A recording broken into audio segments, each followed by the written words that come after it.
Oh, snap. Oh, my Here we are. I like it. All right, we're in. It's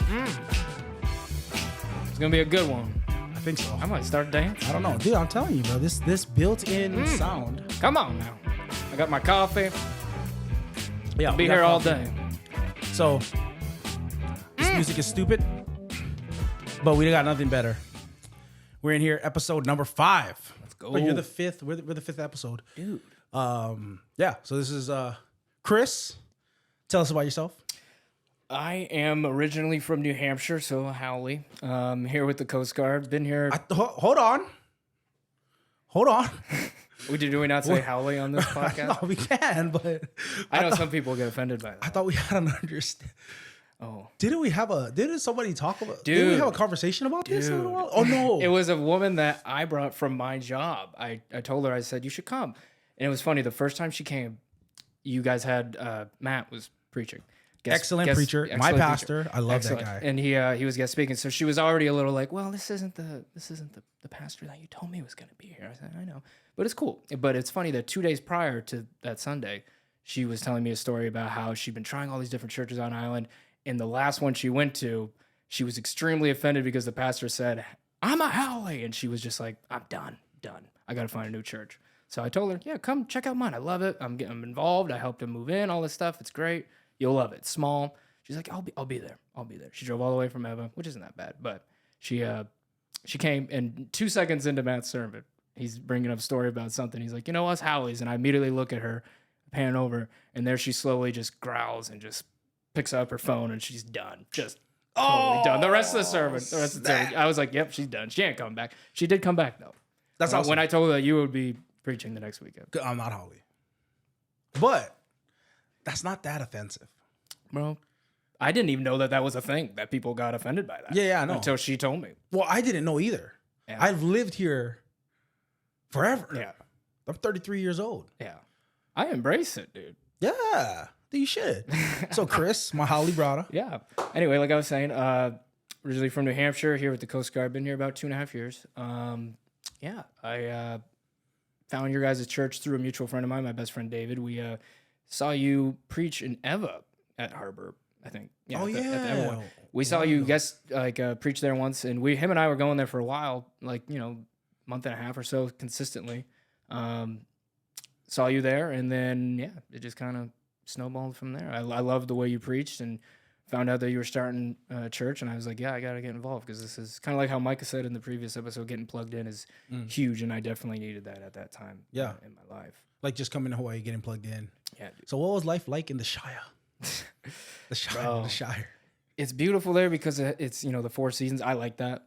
Here, you get the same weather, which is great. That's awesome. But over there, man, it's a lot of people, most people don't even know it's a state, first of all.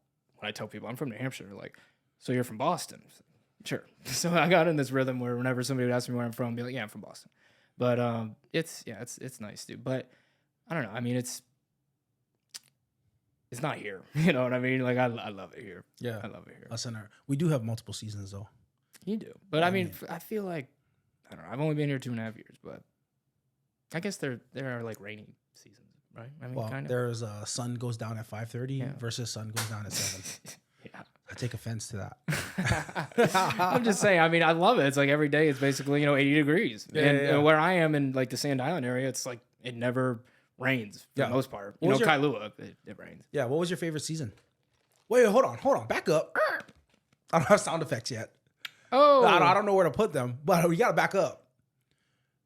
You live in Sand Island. I do. All I've known about Sand Island. Bro, we could do a whole podcast on the Chronicles of Sand Island. I don't even have that good of personal stories. Other people I know at work do, but that place is, bro. It's like I feel bad for the guys that get sent in the Coast Guard, and the first place they see from the airport is that drive from the airport to Sand Island. It's like, this is Hawaii. That's my reaction when I got here. I'm like, bro, I'm gonna see some cool ridges. I'm gonna, the beaches, bro. Bro, I was like, this is where I'm gonna be for the next 2.5 years, dog. Bro, that's what I thought when you told me you're from Sand Island. Like you live in Sand Island. That's I got a nice van. I got a nice CRV that I live out of. Yeah, Sunstein. I'm a pastor. When you told me, I'm not allowed to laugh. But bro, inside I was like, oh my God. I only got bad memories of Bro. Sand Island. You know, I mean, what's your bad memories? Bro, I got I thought you were about to say I got shot there for a second. I never got shot. But when I was like 8 years old, I went to Sand Island for a camping thing, and I had strep throat like a little while before that. Yeah. Well, that strep throat turned into rheumatic heart fever. Jeez, and so at Sand Island, I couldn't walk, and I stopped being able to walk and had to go into the emergency room. Yeah. They did a bunch of tests and found out that, yeah, that's what I had. And so it attacked my nervous system. Couldn't walk for a while. So, yeah. Now I understand why you don't like Sand Island. Well, not only that, but it looks not great. It looks not awesome. Bro, what I like about it is that when I get out of work at 1 o'clock, which is, you know, praise God for that, I can just get in my car, or if I wasn't so lazy, I could walk or run, but I can just get out, hook a left, and in 2 seconds, I'm at the beach. That's not a beach. It's a beach. Hey, man, I'm coming from New Hampshire. To me, I was like, this is cool, man. I could 2 seconds, I'm at a beach. That's a beach to me. I mean, maybe not here. Yes, I would call that at the bottom of the totem pole of beaches in Oahu. Bro, you got a nice picturesque view of Diamond Head. It's not that bad. Yeah, that's the dregs, though. Yeah. It's not the best beach. No, not at all. I'm just saying it's very convenient for somebody who gets off work, wants to go hang out on the beach. That's true. I can just go sit there, read my book. Do you swim in there? Oh, I used to. Oh. And then I heard some stories about like even the Waikiki water. I was like, oh, I'm getting out of there, bro. Bro, I love it. Bro. Okay. So you're in New Hampshire. You grew up over there. Mm-hmm. You came here because of Coast Guard. I did. Yeah. What was kind of the biggest adjustment for you? Coming to Hawaii? I think honestly, dude, right away was the family spectrum. You know what I mean? Like I was here first 2 months. I really didn't do much. I really didn't even leave Sand Island because the way the Coast Guard works is that you got to get qualified, all these different qualifications. And it's just like, you're grinding, dude. Like you're just trying to get qualified as quick as possible because your life is kind of crappy. Like you're saying all these watches, like every 2 days. So I really like it was tough, like, you know, emotionally, mentally, just like being in my barracks and all I would know is barracks boat. And I didn't have that family element. You know, I mean, I couldn't go drive over to my brother's or if I wanted to, you know, for a weekend, fly up and see my mom or something. You know what I mean? Like, it's just, you know what I'm saying? It's just that. And knowing like, man, like I'm really far away from my family right now. Yeah. And that hit home. So that was the biggest adjustment. But then like the longer I've been here, dude, and obviously connecting in a church like this, I felt more centered when I was here. I felt like, man, like I could get used to living here, dude. Especially when I found like a family like you guys. Like I felt like I don't feel on the outside of the circle anymore. Now I feel like I'm in the middle. You know what I mean? Like, so that was huge. You know, like again, talking about what Micah was saying, the whole plugged in church thing, like that changed my spectrum of being here for sure. Yeah. Dude, that's crazy. Yeah. Well, I like hearing that because a lot of times what ends up happening, just we get used to it. And when people that serve in the military move here, it's almost the hardest part is, and it used to affect me more, but it doesn't affect me as much now just because I see our role differently as a family and as a church, like my wife and I. Yeah. And even as our church. But I used to get really bummed because a family would come in or people would come in and they would serve and they'd do a great job, but eventually they were leaving.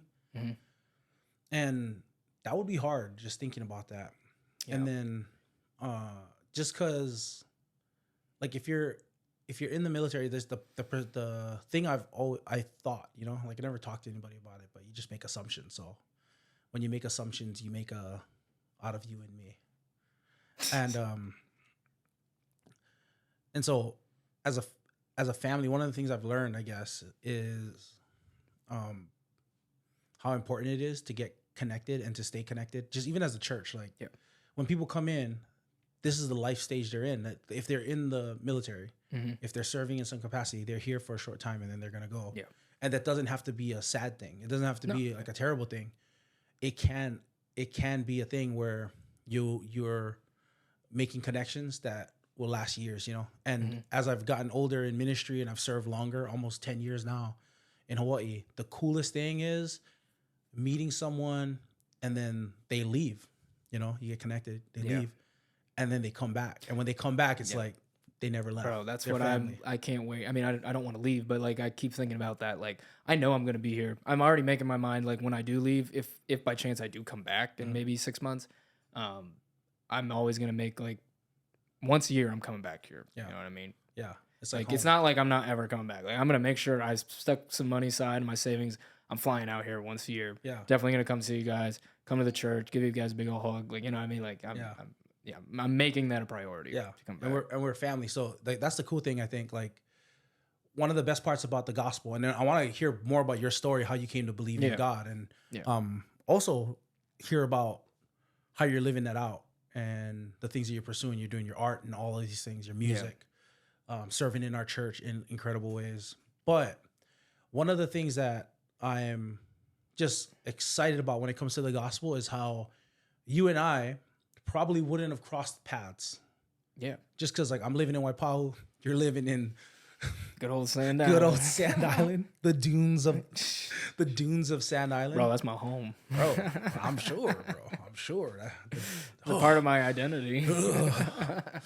So you live in there, and we wouldn't have crossed paths. And if it hadn't been for the gospel, if it hadn't been for Jesus, if it hadn't been for the church, you and I don't have anything in common initially. But now, because of Jesus, not only do we have something in common, we have the most important thing about us in common, which is our faith in God, right? That is more important than our culture. Yeah. That's more important than language. That's more important than where we're from. That's more important than personality. Mm-hmm. And so we have the most important thing in common, and that's what makes us able to connect. And to me, I leverage that to stop. And I said this last time with Micah, but I leverage that relationship that we have with the Lord to now I spin it on mainland people that move in, and I just decide among myself to make it really painful for you guys when you leave. Yeah. You know? So I'm not crying. I'm smiling like, ha, ha, ha, ha. Yeah. They're going to miss us because we cared for y'all. We loved you guys. We invited you into our family. And so for me, all joking aside, that's like what my hope is for anybody that comes, even if they're here short term. Right.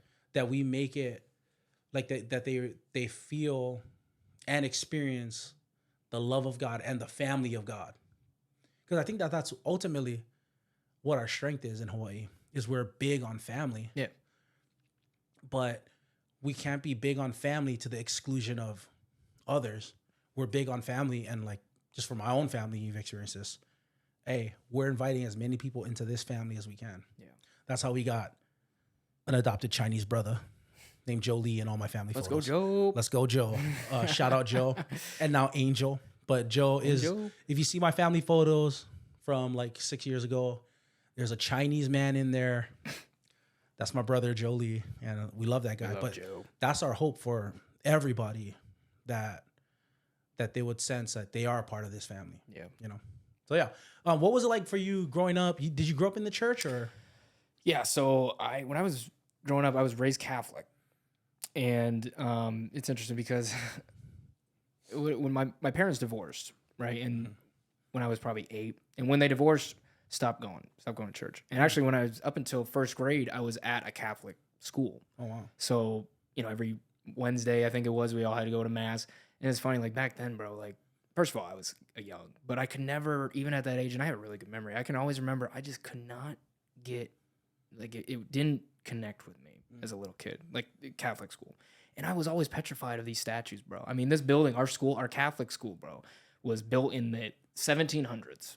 You know, I mean, this is an old brick building, and I was just scared, dude. Like, and like, if you had to go to the bathroom, like, there's just this giant, like, old statue of, like, I don't know, one of the disciples or something, and I'm a little kid, you know what I mean? I couldn't, you know, anyway, I was just petrified, and it was interesting, and it's just like these old dark hallways. Anyway, when I was in church, like, I would always have to be like in the back row of the mass because like I was just the bad kid, you know what I mean? Like stacking prayer books, sitting all the way at the top. Like I probably had ADHD, and they just never diagnosed it, bro. Anyway, there would be. I remember a couple times. You sitting in the back is a punishment because I was the rowdy. Like this kid's not paying attention. Like back? Bro, they're sending him in the back. Bro, I was bad. I wonder if that's why people sit in the back at our church. I hope not. Because they feel like they've been naughty and they got to sit in the back. Because nobody's been sitting in the front 2 rows, man. What's going on? I did once. Did you? I did. It's awkward, but man. It is when you're the only one there. It's like, man, I know my breath smells bad, but like. It's awkward, bro.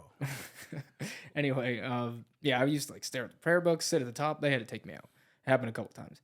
And then, but I would go on weekends like with my grandmother. My grandmother was very like devoted Catholic, made sure that me and my brother went every Sunday. And I got my first communion. So probably by the time, when my grandmother passed, she actually passed away about 6 months after my parents divorced. Oh, and man. I was still going to church, every Sunday. So but my grandmother was like, that. You're dealing with lost your grandma. Yeah. And like divorce. Yeah, divorce was like huge on my childhood. And anyway, so like I was saying, when my grandmother passed, like I said, maybe 6 months after my parents' divorce, church stopped.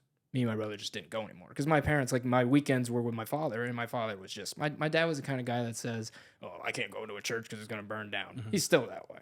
Yeah. I love him to death, but it's reality, Yeah. Anyway, so the church kind of just was out of my life, I want to say, between when I was like 8 and when I was 21. Whoa. Yeah, dude. And it was 13 years. Yeah. And it's crazy looking back now, that I've been saved and, part of your church, and, I was baptized by you, Were you? Yeah, at the beach. That's right. Bro, you forgot? Bro, yeah, oh, no, wait, hold on. This was like 3 weeks ago. Yeah, no, but Paul forgot. Okay. Paul did forget. No, I was like, yo, I do remember now. Now I remember. Thanks a lot. No, but, yeah, so that's right. You were baptized. I was, and it was three awesome. other people, right? Yeah. Four other people. It was awesome. That was a good time. It was a great day. Man. But yeah, so 13 years of just no church, and like I was saying, like looking back, it's wild, and I could tell how much like I could see the black clouds in my life then compared to now. Now it's like clear sky. Back then, man, it's just like a cloud hanging over me. You know what I mean? For 13 years, just had no.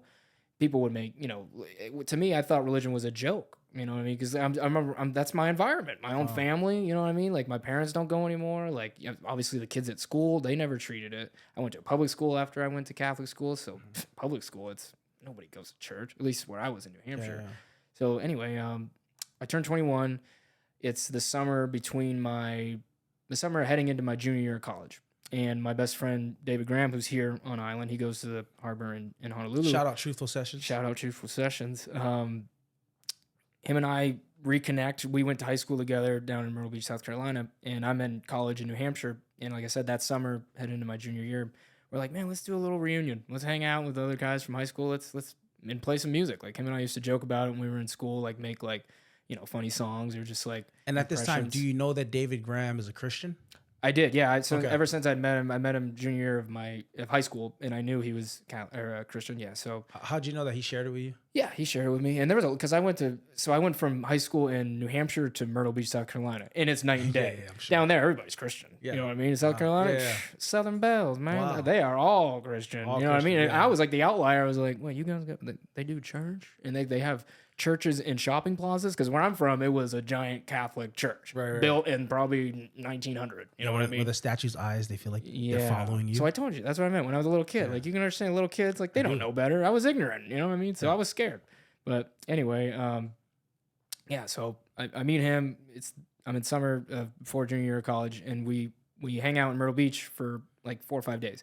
And while we're there, one morning, it was a Sunday morning, he's like, bro, we're going to church. I was like, what? He's like, yeah, we're going to go to church while you're here. And I was like, I mean, if you're taking me, man, like I'm staying with you. Like, and I didn't, you know what I mean? I didn't know better, but bro, he takes me to this church. I think if I recall, it's called Waterbrook in North Myrtle Beach. And bro, I still follow that page on Facebook, and I love that pastor. David actually did a interview with him. It's an amazing testimony this guy had, his pastor.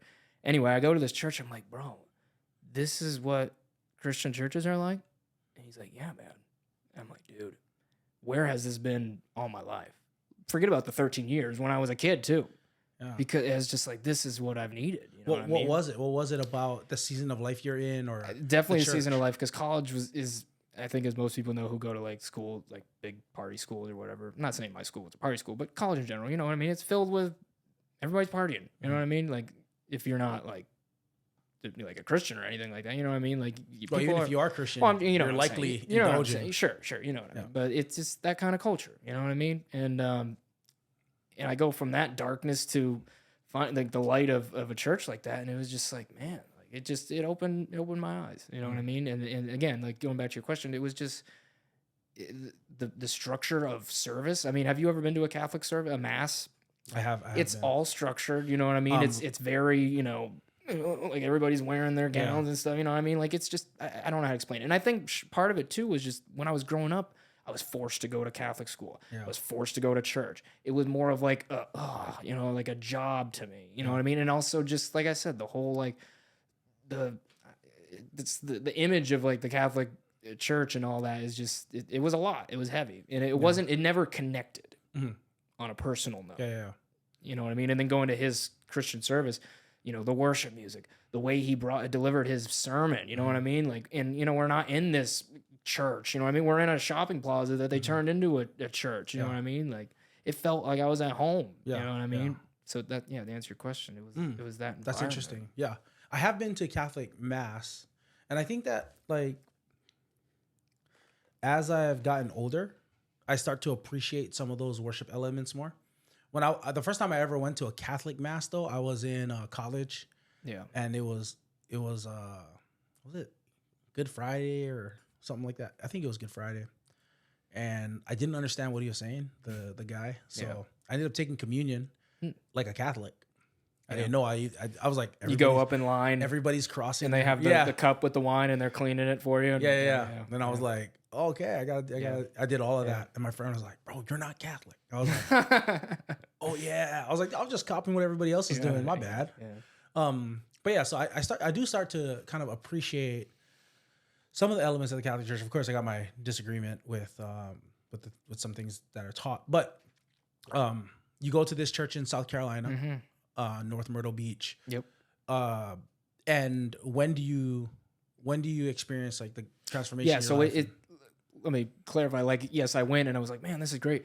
But it was probably another 4 years until I was like, I need this in my life. You know what I mean? It was just like, yeah, this is cool. This is great.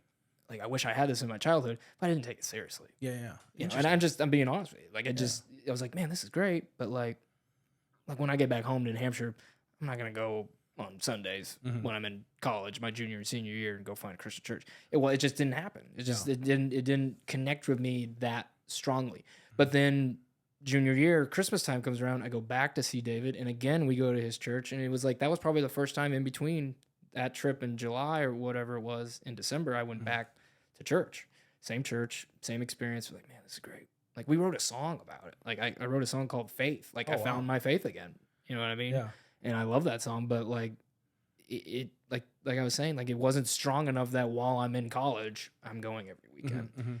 And then fast forward, I graduate college in 2019. I moved down to New Orleans with David. He's got a house with another coastie. I rent out a room, cheap rent. I was like, I'm right out of college. Why not move? Go somewhere crazy like that. Try it down in New Orleans. Never been there before. Yeah. Why not? Let's do it. It's cheap rent. So I said, let's do it.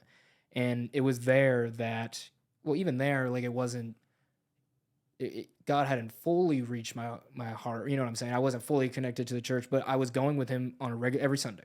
And he found a cool church down there that he liked. He got plugged into a men's group, and I was going with him. Not every men's group, but I was going with him, and God was slowly but surely working in my heart. And David is, I love him to death, and he's like the vehicle that drove me in that direction. Yeah. You know what I mean? That pushed me to help me find God on my own. Yeah. You know what I mean? So. That's what I'm thinking. Like I'm looking at that going, that's years of connection that David had with you, right?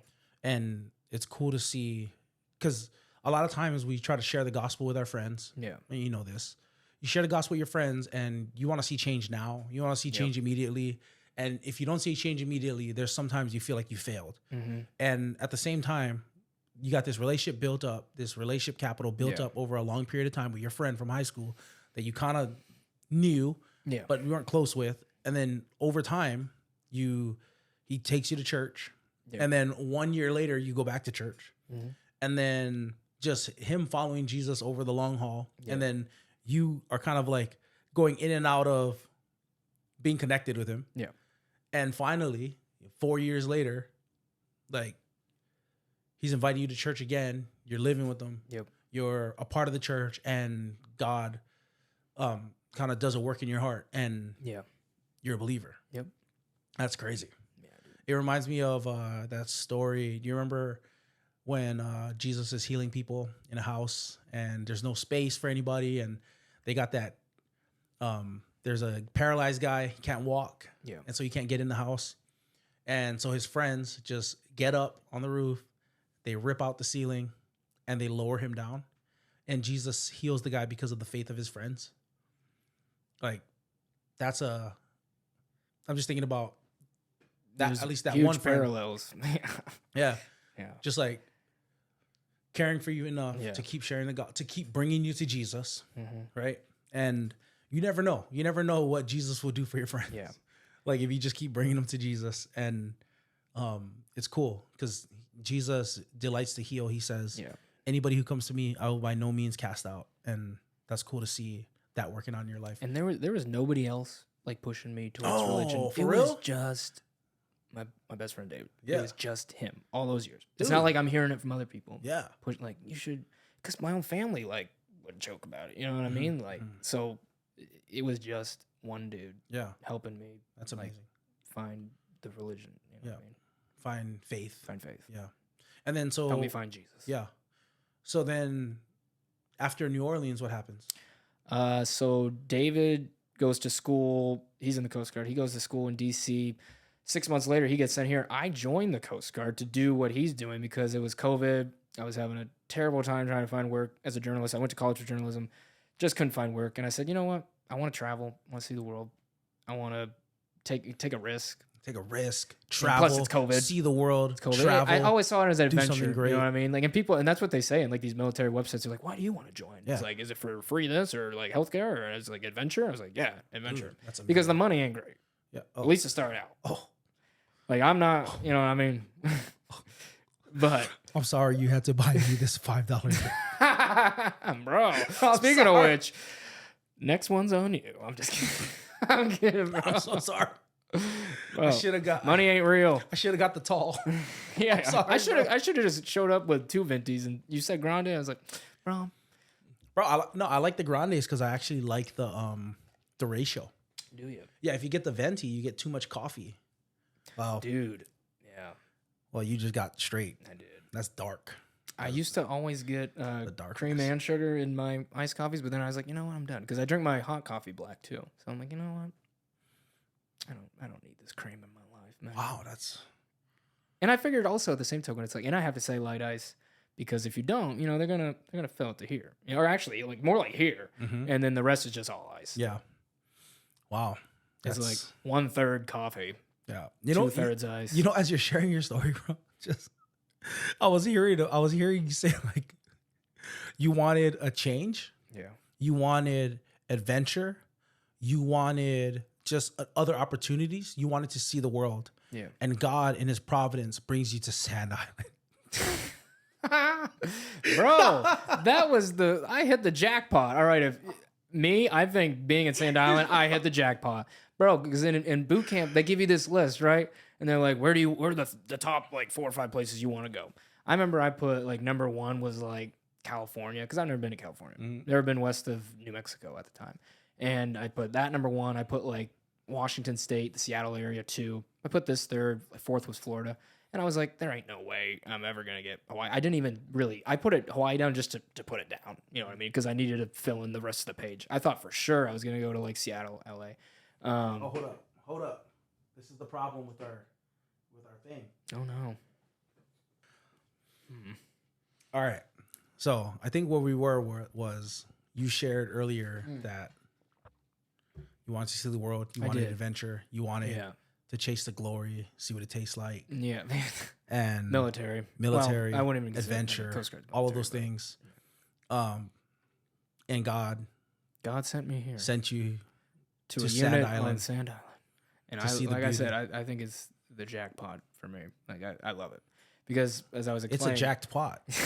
It's something. It's something. It's the best place I think I could be to wait for my job that I'll probably be sent somewhere in between like next 2 to 5 months or whatever. But yeah, and plus, you know, obviously meeting you guys and growing more in my faith here. Like, forget about like being in Hawaii and like getting to spend 2 years waiting to go do a job here. Like, I gained a family. I gained friendships and brothers and sisters, and I grew in my faith immensely. And and again, David ended up coming here shortly after I did. I got here first, and the next thing you know, he's here, and we started going to Harbor Town, and that became like our church. Like I was going with him there a lot, and then we decided, well, let's go check out the one in Eva. We went there for a while, and that's when we met you. Yeah. Wow. That's pretty nuts. It is. Like, it's crazy how all that works out, you know? Who would have thought you'd end up in Hawaii? Bro, not me. I never even considered it. And I remember, too, like, David used to tell me, he's like, bro, like, I know you're going to want to go to a place like Hawaii. You're not going to get it. Like, and he didn't mean it like that, but he meant, like, he didn't want to see me have my expectations. Like, I'm going to get to go to, like, California, San Diego. It's going to be great. And then the next thing you know, they're going to tell me, you're going to, you know, Iowa, which that did, dude. That happened to the guy behind me, bro. If you're a listener from Iowa, I'm sorry. But hey, I'm actually part of my family's from Iowa. Iowa. Is a beautiful place. I've never been, never want to go, but I'm sure it's amazing. Corn is a beautiful thing. It's a beautiful thing, man. And the fields are cool. It's a beautiful thing. It is. But I'm just saying, like, Iowa's great. When you're thinking about joining the Coast Guard, these poor guys aren't expecting. Wait, what? The Coast Guard's in Iowa? They do. They work on the river, the Mississippi. And like the guy after me, they call me and they're like, "Where do you want to go?" And I was like, "I want to go to the West Coast." And they're like, oh, "You're going to Hawaii." I was like, "Wow!" Like I'm like I can't say anything. I'm just like this. And then like this poor guy behind me, and then he's like, "I want to go to Florida." And they're like, "Oh, you're going to Iowa." And, Oh man, bro! Everybody came up to me afterwards. They're like, "Bro, where did you put Hawaii on your list?" Bro, we put it 1. I was like, dog, I put it 3rd. Bro, maybe I that's never the key. even thought I was gonna get it. That's a good tip though for all the youngins. Never in a million years would I. And I remember when they told me as I'm walking back to my room, like I'm like shell shock. I'm like, bro, I started singing that one song. What's that guy's name? The one who sings "Over the Rainbow." Bro, I was singing that running up the stairs. I'm like, ooh. I'm like, I'm going to Hawaii. Sing it. Bro, oh my god, it was. I just was like envisioning, and the whole time I'm envisioning it, right? And then like I told you, like Hawaii is gonna be this, it's gonna be amazing. And as soon as I get there that night, all I see is just like the concrete jungle of the road, from going to the airport to Sandai. And I'm like, bro, it's not even a long drive. What is this place? You take a right. Oh my gosh. I was like, am I in the inner city? Like this is where the Coast Guard is? It's different though. See, like that's what I was telling my brother the other day. When I had friends from college come visit me, this was it was different than what they expected. Yeah. They expected us out like living an island life. Yeah. But I'm from what you guys would call the suburbs. Really? Not the suburbs, actually. I was living down in it's not, there's a lot of concrete here. There's not a lot of this isn't Maui. Oahu isn't Maui. It isn't, where I'm from, not the North Shore. I got a local guy from work. He said Maui is the second Oahu. He's a Big Island boy, but he told me, he's like, bro, don't go to Maui. It's the second Oahu. Really? I was like, okay. I don't know. I like Maui. Never been. Bro, everybody listening from Maui, I apologize again for my friend. Maui is a beautiful place. This is the first and last time. I would love to be in Maui. Me too. Maui is beautiful. The best acai bowl I ever had was from Maui. I think the city of Lahaina is wonderful, and I'm thankful for all the locals in Lahaina. Yes, sir. Yes, sir. I'm just kidding. All I ever been to was Lahaina, and I didn't know that was a tourist town. I was just like, yo, bro, it's beautiful out here. Yeah. It's beautiful. Bro, I've been to the Big Island twice. Amazing. And, dude, it's my favorite one. And most people are like, get out. Like, so. Bro, that can't be your favorite one. It is. Oahu's your favorite one. Well, okay, besides Oahu. Bro, yeah. Like. Big Island. I'm so sorry to all the Big Island people. I apologize if you're from the Big Island. I apologize. I did not mean bro. What I think. Tables have turned. Yeah, I like the Big Island, dude. It's nice though, dude. So I went twice. The first time I went by myself, drove around the whole thing, which takes a long time. Mm-hmm. I think it's like 6 hours or something. Yeah. But bro, I went by myself. It was so peaceful. I did Mauna Kea by myself, and at the time, the top was closed because of snow. And I thought that was incredible. Like, I got to go to, like, the midpoint. And I saw one of the most beautiful sunsets of my life, dude. Talk to God. It just happened. It wasn't even like, I'm going to go up there and I'm going to pray, man. It's gonna be one of those moments that people make, like, the Instagram videos, you know what I mean? Like, it just... And next thing I know, I'm like, wait a second. I just, like, had, like, the most heart-to-heart talk with God in my life. Yeah. You know what I mean? And, yeah, dude. That's awesome. And that trip was awesome. So then... Fast forward like 2 months later, I'm like, I gotta go again because I was only there for like 24 hours or 48, something like that. And anyway, I was like, I gotta spend more time. I went for like 3 days this time, and dude, it was funny. I went with Clancy, and if you don't know Clancy, yeah, he's your life isn't as good as it could possibly be. So anyway, him and I go and we rent a car, and we're like, we're gonna be cheap about it because when I went the first time, I got an Airbnb. It was an expensive trip. Between the rental car, dude, was like $500 for 48 hours. Did you get a Mustang? I got a Jeep because I thought I was going to go to the top of Mauna Kea. So I was I need 4-wheel drive. Yeah, so I needed to use it. So, I mean, I did use the 4-wheel drive. Don't get me wrong. But anyway, so we rent a car. It's like a Jeep Grand Cherokee. Again, it's expensive. But we're like, we're going to sleep in it. And we're going to save the money. Mm-hmm. And you know how, like in the mainland, you can go to a Walmart parking lot and just park there and sleep. Yep. Like the truckers do. So we did that. It's like 2:33 in the morning. This guy comes knock on the door. He's like, hey, bro. I hate to tell you, but this ain't the mainland. You gotta go, bro, because we're about to lock up the gate. I was like, what the heck? And dude, first of all, I barely even slept because it was just two dudes in a car with no AC running. Like, you know that scene in Titanic where the glass gets all fogged up? You haven't seen it? Well, yeah. It's like that. We're sleeping. No, I have seen it, but I'm saying like two dudes sleeping in the car. You're breathing, like, you know what I'm just saying? Like, it's fogged up. It's fogged up because two dudes are sleeping in the car. Did your hand or Clancy's hand? So the guy's like, I don't know what's going on in this car, in this Jeep Grand Cherokee behind a Walmart, but you guys can't park here. That's all I'm gonna tell you. And I'm like, bro, this sucks. I was like, Clancy, tomorrow night we are getting a room, and it ended up being the coolest Airbnb of my life. But yeah, dude, that was an experience.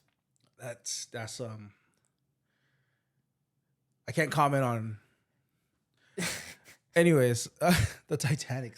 But you know what? That's how I wanted to describe it. I wanted to describe like when you're sleeping in a warm vehicle, it's gonna fog up. Okay, see that would have been a good way to describe it without introducing the Titanic scene. Well, because every time I think about and all of that, and even in the moment, I was like, this guy he's probably thinking the Titanic. That's right probably thinking what he's thinking right now. Wow. Yeah. So anyway, we got a cool room. And that was good. You guys stayed in Kona side or you guys went to Hilo? When we first got there, we flew into Kona. Both times I've been, I've always flown into Kona. But the second time I went, like we spent a lot of actually time in Hilo too. So it was cool. Waterfalls, all that stuff. Dude, Big Island, I love it. Like there's so much to do. So much to do, so big. My hope for the rest of the islands is that they don't necessarily become like Oahu. Yeah. Like, you know, it looks it's cool. Blow up, but like just be so congested and you know. That was what I really loved about Big Island. Like parts where like, you know, you're on the Kona side, it's very dry, it's like deserty. Then you start heading north and I was like, dude, I've never been to Washington, but this looks like something out of like Washington. Or even when I grew up in New Hampshire, I was like, dude, these are like country roads. Yeah. The best city in the world, weather-wise, Waimea. Yeah. It's Hawaii, tropical and cool at the same time. Yeah. And it's country at the same time. You can drive 20 minutes and get to a beach. Yeah. I love it. Yeah, dude. So, Big Island, you've been visiting different places. But while you've been here, I've known you, I guess. You're on our worship team here at the church. Yep. But you do your own music too.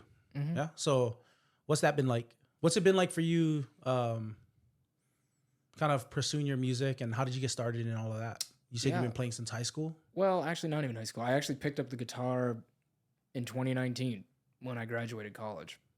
So what is that? 4 years now? Yeah, 4 years. This July is 4 years that I've been playing. Oh, sick. So, you know, that's it? Yeah, dude. I wish, and it's so hard. They say it's hard to learn things when you're older. That's so true, man. And I really wish, like, my grandmother got her, so she bought me and my brother both guitars when I was probably 5 or 6. And we got it. And I used to like be such a bad kid. I would like make her get that for me. We would go by this like music store and she'd be like, no, it's too expensive. I'd be like, come on, like throw fits and like kick her seat. Like, please, I just want it, grandma. Well, finally she got it for us. And dude, we probably like, you know, didn't even really learn it. Just like strum, like, didn't learn a chord, didn't learn anything. Yeah. Probably for like 3 months and then just never used it again. Like it would just be like a memento of her, like when she did pass and be like, yeah, that's the guitar that grandma got for us. Yeah. No idea where it is to this day, which is sad to say. I think my dad used to just take things and go into the dump. Like, this is going to the dump. So something like that. That's what dads do that sometimes. They do. It's I lost a lot for of your good best. toys, a lot of good Lion King toys. Oh, bro. Bro, I don't even. We're done with that conversation. That's bringing up bad memories. Dude, God can handle that. Just confess that. Yeah. So you got music and what's you've been playing? I see you like putting music out online. You wrote a sick song. Thanks, man. Yeah. So like that what's your hope with the music? I mean, a big part of it for me was I want to like become like that. I want to be a touring artist. You know what I mean? Like be those guys that like pays their dues and just like goes and plays small venues and is the singer-songwriter scene, you know, makes a band. I've always wanted a band. Yeah. Just with other, you know, musicians, talented guys that I can feed off of. I never wanted to be that guy, like the solo guy. So that's why when I called it Chris Bokum Band because, you know, I don't want to just be known as Chris Bokum. You know what I mean? Like I want a band. And I couldn't think of a cool name for a band. So I was like, yeah, I'll just call him Chris Bokum Band. That's easy. Like Brendan Urie and Panic at the Disco was just him for a long time. Yeah. But I am old enough to remember when Panic at the Disco was a whole band. You probably don't remember that. Nope. Yeah, all you know is Brendan Urie. Yeah, he had a band of friends, and they were amazing. Nice. Yeah. So you're doing the music, and you want to be touring, or you? Yeah, I mean that's like a huge goal for me. But I'm in such like I don't have like one specific like goal per se. Like that'd be awesome, but like at the same token, like I also want to like write and be an author. So like if I could do both, I don't know. Just I want to have my life like my work be like art per se. You know what I mean? Like that's just everybody. I mean, nobody wants to like do a dead end job. I don't think, and like I want to go work in a cubicle the rest of my life. Nobody. If they do, God bless them. That's awesome. Good for them. But for me, like I think that's a huge goal for me is to like, if I'm going to like be making money, do something like that you enjoy, that you love. And you know what I mean? Yeah. Did you consider yourself an artist growing up or? Not really. No. Wow. I mean, I always knew like I was really like imaginative and like creative in my own sense. Like my brother he's 2.5 years older than me. He'd never want to play like with me like outside, you know what I mean? He'd always want to go do his own thing. So I was just like so bored, like be like by myself. I'll be like, well, you know what? I'd go outside with football, and I've seen your son Tono do this. Like he'll be outside and he'll be like commentating, like he's like the sports announcer. And I would do that for hours, like making up my own like storylines for the game, dude. And I was just like, I'm either like crazy or I'm just really like I have a lot of creative energy inside me that I need to like release. You know what I mean? Like, and I think I knew from a young age, like, yeah, I like this. And I remember like when I was a kid, like I would be swinging in the backyard by myself and I would just be like singing songs, making up like melodies and stuff, probably like 5-6 years old, dude.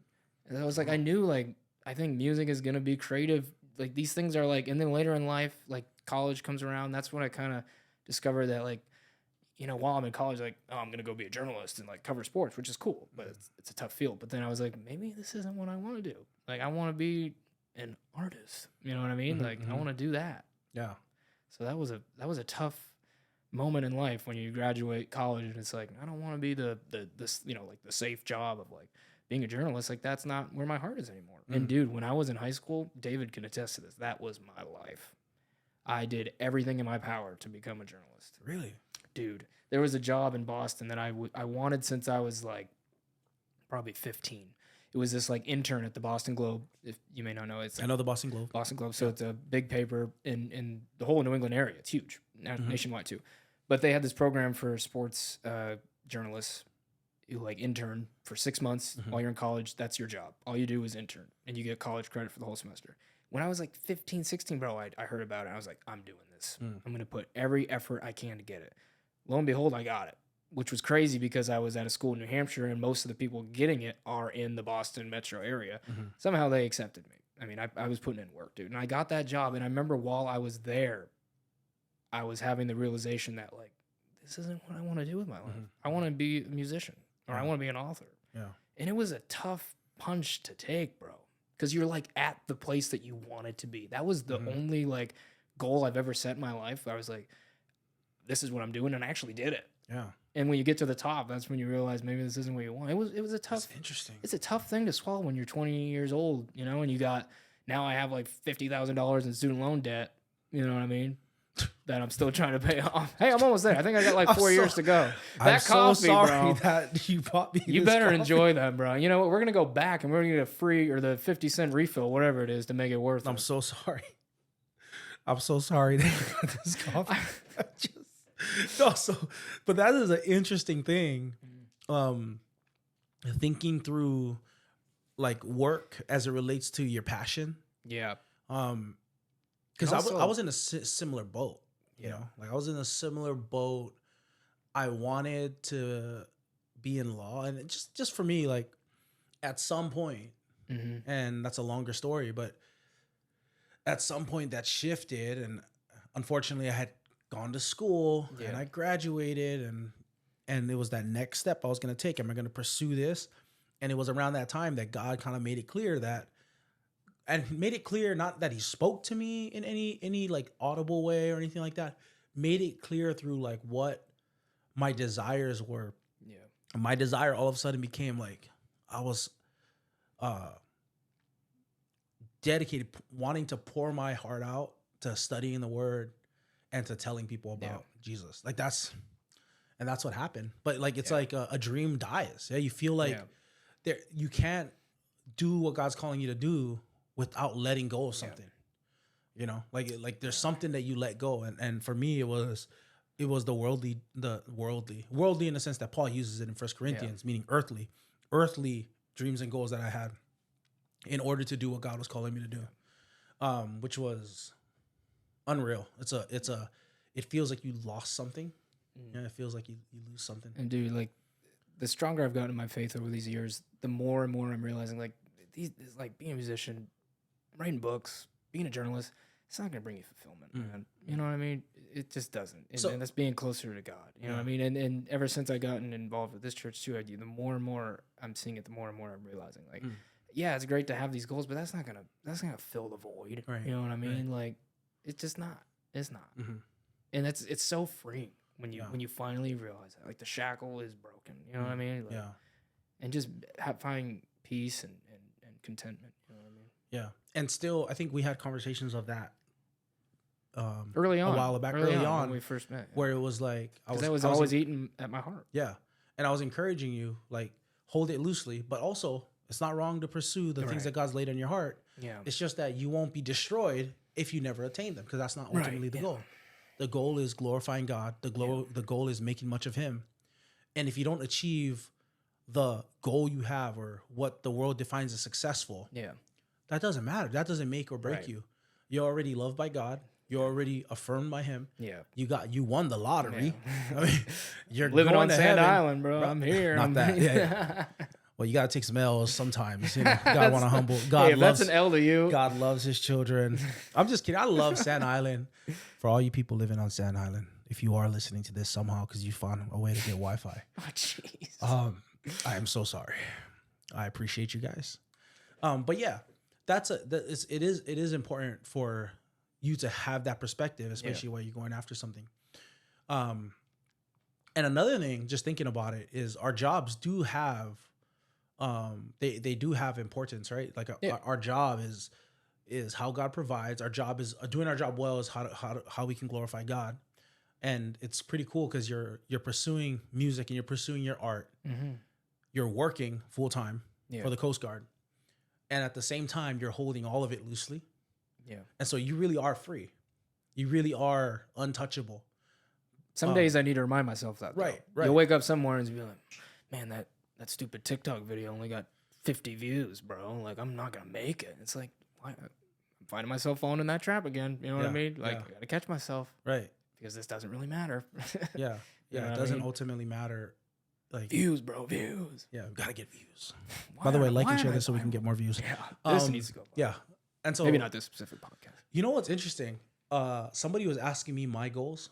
They're like, "What's your goal?" So I was in the youth group, and this comes up all the time. So someone recently asked me this, just what my goals were in life. Yeah. But it reminded me of one time I was in youth group, and I was asking the kids just an icebreaker question, like, "Hey, what's your guys' goals and what's your dreams in life? What do you want to be if you could be successful?" And everybody's like, "I want to be this. I want to run a business. I want to start a YouTube channel. I want to be an influencer. I want to be a doctor. I want to be a scientist. Like all these amazing things that these kids want to be. They want to do amazing things. They want to be something.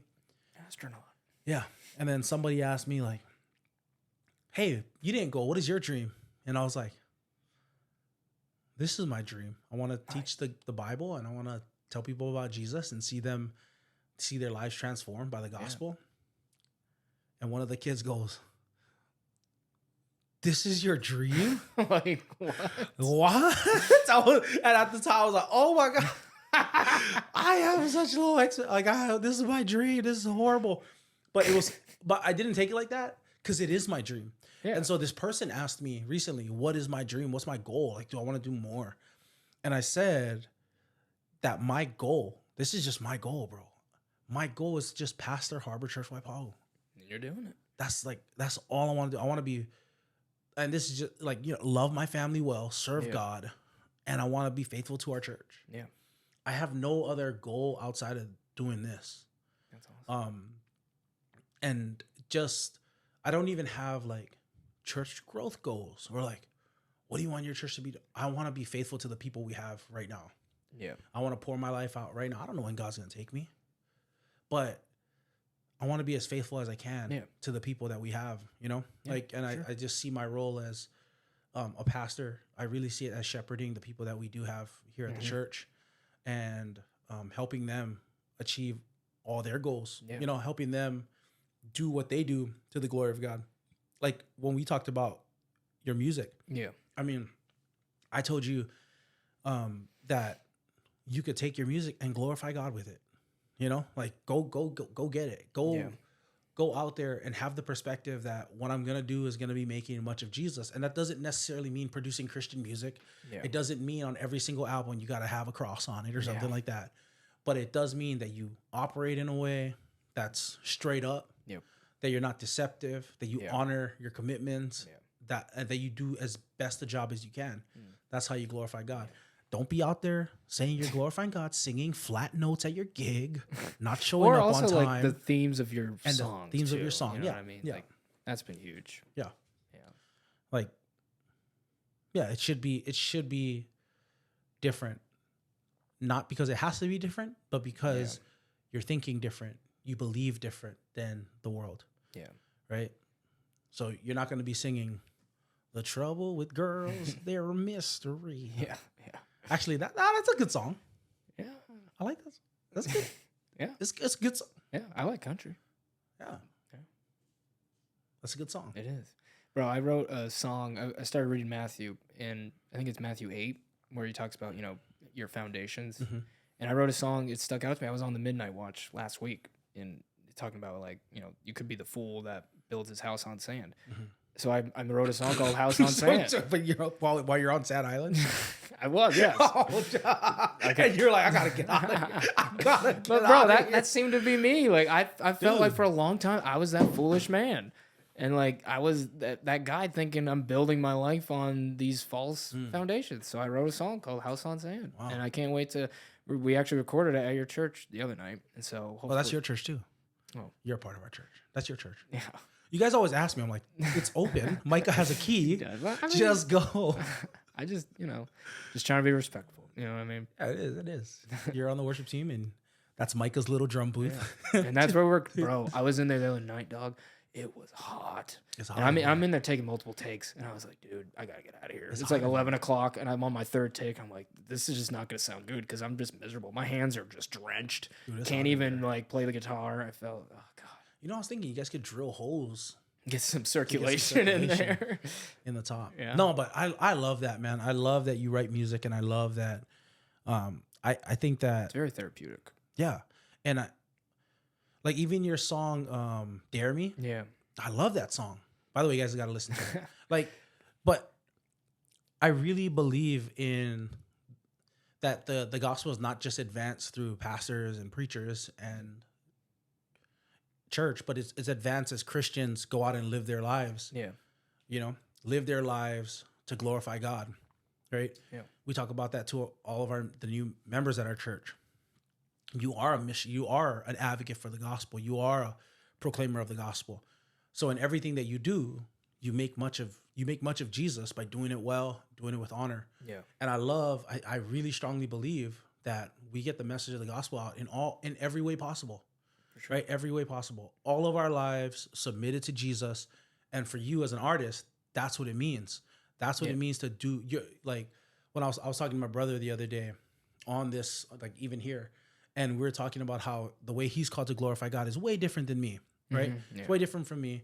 And it's the same way with you. Like you guys meaning you creatives, artists and things like that, have just this amazing place because you guys get to communicate beauty and the beauty of the gospel to people and paint pictures of that, you know, not just with your words, but with your art. Yeah. And I think that that's powerful. You know, I wouldn't want that to just be confined to the church. You know what I mean? For sure, where it's like, I don't want to hoard all the gifts in the church. I don't want to hoard all the talent that we have. I want to see the talent go out and thrive. And I want to see guys like you and guys like David blow up, because I know that you guys gaining influence is going to mean influencing people for the gospel. Yeah. And so even though you're humbly here, like holding it all in loosely, I just, as a friend, as a brother, as a pastor, I see my job as cheering you guys on and praying for God's best for you guys as you do the things you're doing. Yeah. Like I really believe that. Because good stuff. It's cool to see. Yeah. Good stuff. Dude. And you got time? Absolutely. I wanted to ask you this other question is how are things with your family? Since you're a Christian, you kind of you shared earlier that, you know, you don't come from a family of believers. That's way different from me. Yeah. I come from a family of believers, and I was raised in the church. So there's a lot of things that. Let me just try to do this again. Yeah. So like I was saying, there's a lot of things. There's a lot of differences between just our families. How is that for you, knowing that you're a Christian and a lot of people in your family aren't? What have been the challenges with that? I think early on it was really hard, and it's stupid to say, but it was like it was embarrassing. You know what I mean? It was embarrassing to like tell my brother like, yeah, I'm going to church, or my dad. You know what I mean? Like my mom, she, you know, if she found out I was going to church, she'd be like, "That's great, honey. Like I love you. Like that's awesome. Like she'd be happy for me." But like my dad, and my brother specifically, like it's always been a little challenging to like talk to them about it. And now that they know, like, you know, I'm in the worship team, I play guitar. Like now they don't, you know, they're like, "Oh, okay, like cool." Like I tell my dad, like, "Yeah, I'm actually at a rehearsal practice." Like, "Oh, okay." Like before it would have been like, "What are you doing that for?" You know what I mean? Like it's just one of those things that I need to get better about when I am in town seeing them. Like make it more of a thing to like sit down and have that conversation. But it's hard. It's not easy for some people, you know what I mean? And you only have, you know, so much time here on God's earth to do it. But you know, one of these days I'll kick myself in the butt and have that talk. But it definitely at first it was very awkward. It was one of those things that I didn't even want to mention because I knew there'd be some kind of sarcastic, you know what I mean? You know, comment about it. And I think that's unfortunate for some people. Like, you know, it could be a lot worse than my situation. You know, some people they might just stop going. They might get so offended that their own family is like, "Why are you doing this?" Like, "Oh, now you became one of these, like, you know, you're a Jesus freak or something." And which is really unfortunate. And you know, it's just, it's too bad. But I mean, it's just, you know, it's been biblical. They've been in the Bible. They talk about it. You know, people are gonna persecute you for following Jesus. You know, I'm sure that'll never. Hopefully, it stops one day. But it'll stop one day. One day. Yeah, it depends on your eschatology. But yeah, man, that's just how it was. It was it was tough. It still can be tough sometimes. You know what I mean? Because like I said, like it's hard to have that talk in person. You know what I mean? Yeah. I'm not a confrontational person. Oh yeah, I imagine. It's hard to and you don't want to do it too. Like when I'm back home, it's always like I'm only here for a week or so. Like we're gonna go hang out. You know, we'll have a couple of drinks. We'll go see a concert. It's like. Well, I don't want to have this conversation when I'm sitting at a bar. Right. You know what I mean? And actually, like every party needs a pooper, Chris. That's why we invited you. And I did want to bring this up when I was here that, you know, David, again, he mentioned I should, you know, for like people like my brother or like other people, like maybe non-believers, it's hard to have that conversation. Recommend them the movie A Case for Christ. Sit down and watch that movie with them. Yeah. You know what I mean? Like, and I might have to tell my brother, like, hey, it's not called A Case for Christ. Like, hey, this is a movie about this like atheist guy. Like, you want to watch it? Like, see how he like, you know, counters with religion, you know what I mean? Yeah. And like finding ways to introduce that. And that was a great idea. I actually just read Lee Strobel's Case for Faith. Unbelievable book. That's another one that I want to give somebody in my family that might be struggling with that or just identifies as an atheist or something. Because a guy like him, do you know about Lee Strobel? Yeah, I know Lee Strobel. I love attorney. him. And that book was Case for Faith was huge for me. And I flew through it and it was absolutely loved it. Yeah. It really hit home. Because, he's coming from that point of somebody that might be on the fence, you know what I mean? And that was me, like I told you, for 13 years. I was in that space, you know what I mean? And now somebody who's only 4 years in, you know what I mean? It was still a great book to look at me sometimes I do struggle with these things, you know what I mean? And he's just like me, I felt like, you know what I mean? Yeah. So I want to read A Case for Christ now, but it's good. Case for Faith was really good. I think, watching the movie is legit. Yeah.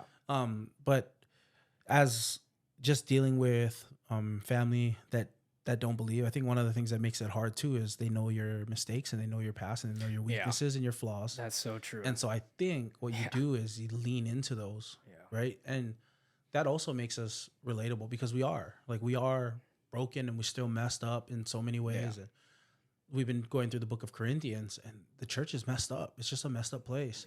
And a lot of times we want to lead with, look how much I've been transformed by the gospel. And it's true, you have been.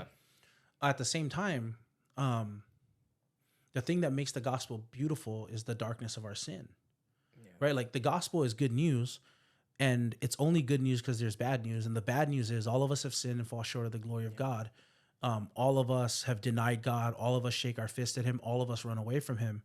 And because of that darkness in each and every one of us, that's what makes the light of the gospel shine so bright. I think of Romans 5, right? It says, for while we were still sinners, at the right time, Christ died for the ungodly. For one will rarely die for a righteous person, scarcely. Though perhaps for a good person, one might dare even to die. But God shows his love for us in that while we were still sinners, Christ died for us, And I think that's where I try to lead. That's where I always try to go with family members that might not believe in God. Yeah.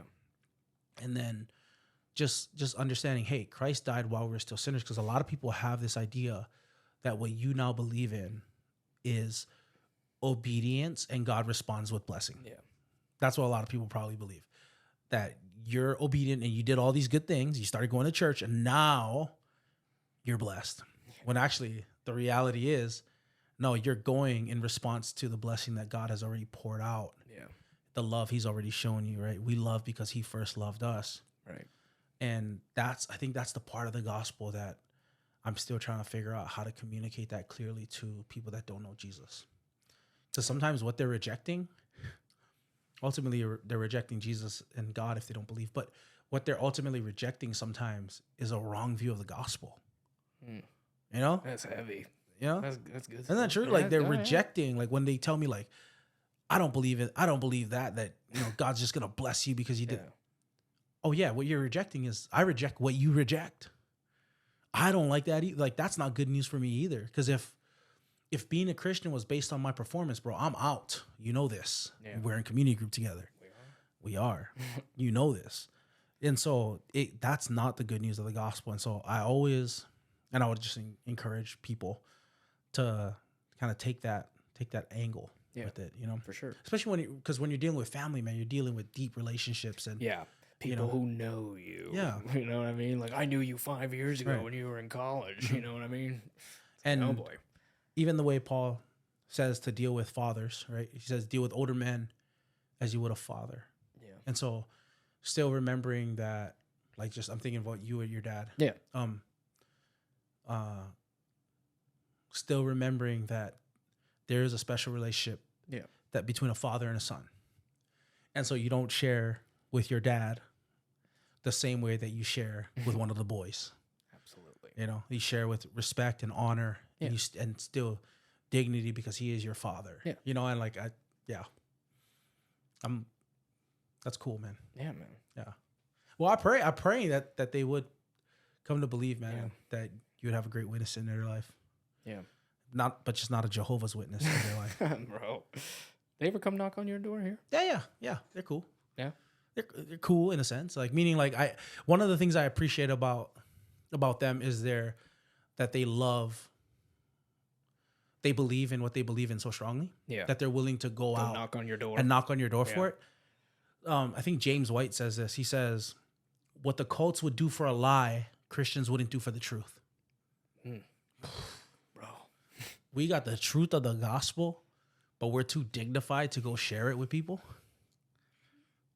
Jehovah's Witnesses knocking on doors. On doors, right? They're knocking Putting on doors. That work. We disagree strongly, but they believe what they believe, and they're studying for it. You know, they're putting in hours. And so that's an encouragement to me to like, hey man, read this book that God's given you. Yeah. You can understand this. God's giving you the Holy Spirit. Yep. This isn't something that only like a special few scholars can understand. Yeah. No, God wrote it so we can understand it. So yeah, that's awesome, man. Any last words, thoughts? Not last words for your life, hopefully, but any last thoughts? Again, I apologize for this. No, man. I'm so sorry. Hey, bro. I'm so sorry. I don't even have a rewards or nothing, so I just had to straight up, like just take a L, no points. Bro, maybe I should, bro. One time I got it. Sign up for the Starbucks bro, points, I so did when I was in New Orleans, and I didn't realize that when I got the card and the app that I was doing the auto thing for like $50 every time. Mm-hmm. So I was like, bro, why am I spending $250 at Starbucks? Then you come to find out, oh yeah, they're doing the auto thing. It's like, wow. And you weren't even there goes $250. No, I was, but it's just like I didn't realize I was like probably going to Starbucks, a couple times a month, buying it for me and the roommates or whatever, and be like, dang, dude, I just racked up almost $300 at Starbucks. Wow. That's bad. That's when you realize you got to, bro. They got to go stream your song on iTunes so that you can get 16 cents. Dog, come on, man. iTunes, yeah, or iTunes. Spotify. I don't even know Chris if you make Bokum. money on Spotify, but yeah, Chris Bokum band. Chris Bokum band. Shameless plug. Don't even. Dare me.